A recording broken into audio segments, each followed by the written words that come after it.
ഏറ്റവും കൂടുതൽ അപ്ഡേഷൻ നടക്കുന്ന ഒരു ഫീൽഡാണ് ഡിജിറ്റൽ മാർക്കറ്റിംഗ് എന്ന് പറയുന്നത്. യെസ്. അപ്പോൾ ഈ ട്രെയിനേഴ്സിന് അവരും അപ്ഡേറ്റഡ് ആയിരിക്കും എപ്പോഴും.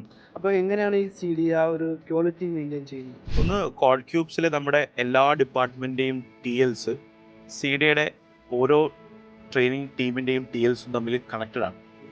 ഇവരുമായിട്ടുള്ള എല്ലാ മന്തും എല്ലാ ക്വാർട്ടറിലുള്ള മീറ്റ്സ് നടക്കും. ഇപ്പോൾ ഇന്നലെ ഇവിടെ നടന്നു. ആ സമയത്ത് കോഡ് ക്യൂബ്സിലെ കോണ്ടന്റ് കാര്യങ്ങൾ ഹാൻഡിൽ ചെയ്യുന്ന ആളുകളും CDയുടെ കോണ്ടന്റ് ട്രെയിൻ ചെയ്യുന്ന ആളുകളും തമ്മിലാണ് ഈ ഡിസ്കഷൻസും കാര്യങ്ങളും നടക്കുന്നത്.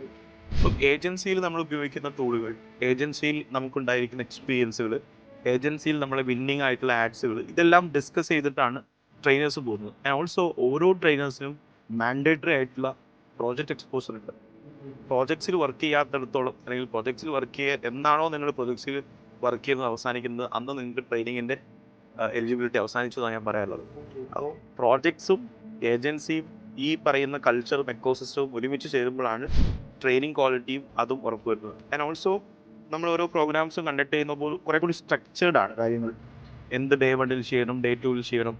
അപ്പോൾ ഇതിനൊക്കെ ഓഡിറ്റ് ചെയ്യാനും മോണിറ്റർ ചെയ്യാനും അക്കാഡമിക്സിൻ്റെ കുറേയധികം വലിയൊരു ടീമുണ്ട്. അക്കാഡമിക്സിന് ഡയറക്ടർ ഉണ്ട്, അക്കാഡമിക്സിന് മാനേജേഴ്സ് ഉണ്ട്.